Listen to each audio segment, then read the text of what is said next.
የአማርኛ ሙዚቃ በኔትፍሊክስ አዲስ ሾው መጨረሻ ላይ ማጀቢያ ሆኗል። ዳይሬክተሩን ለምን ብዬ ጠይቄ ነበር። ምላሹን ላጋራችሁ።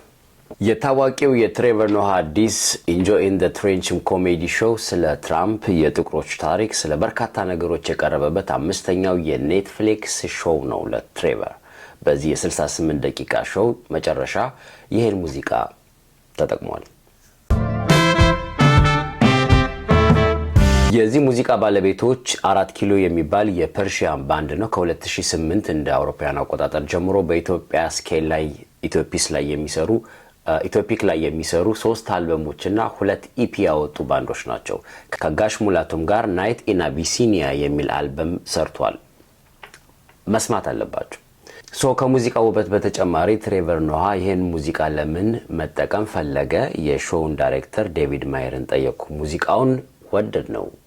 የሙዚቃው ትርጓሜ የግጥሞቹ ስሜት ከሾዋችን አጨራረስ ጋር ገጠመልን ብሎ ሪፕላይ አድርጓል። ዴቪድ ሜየር የኤሚ አዋርድ አሸናፊ ነው።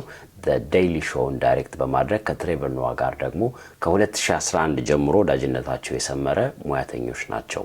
ዓለም ትሬቨር ኖሃን ሳታገኘው ዳይሬክተሩ ቀድሞ አግኝቶታል። በነገራችን ላይ ኢትዮ ጃዝ በሆሊውድ እየሰረገ በውጭ ዓለም የሙዚቃ አድማጮች እንደ ሜዲቴሽን እየሰራ ይገኛል። በጣም የምኮራበት ነገር ነው ኢትዮ ጃዝ። እኔ የምሰራው ነው የሚመስለኝ። ሞክሩት። አልበሙን 4 ኪሎ ይባላል። ስፖቲፋይ ላይ እና ዩቲዩብ ላይ ታገኙታላችሁ።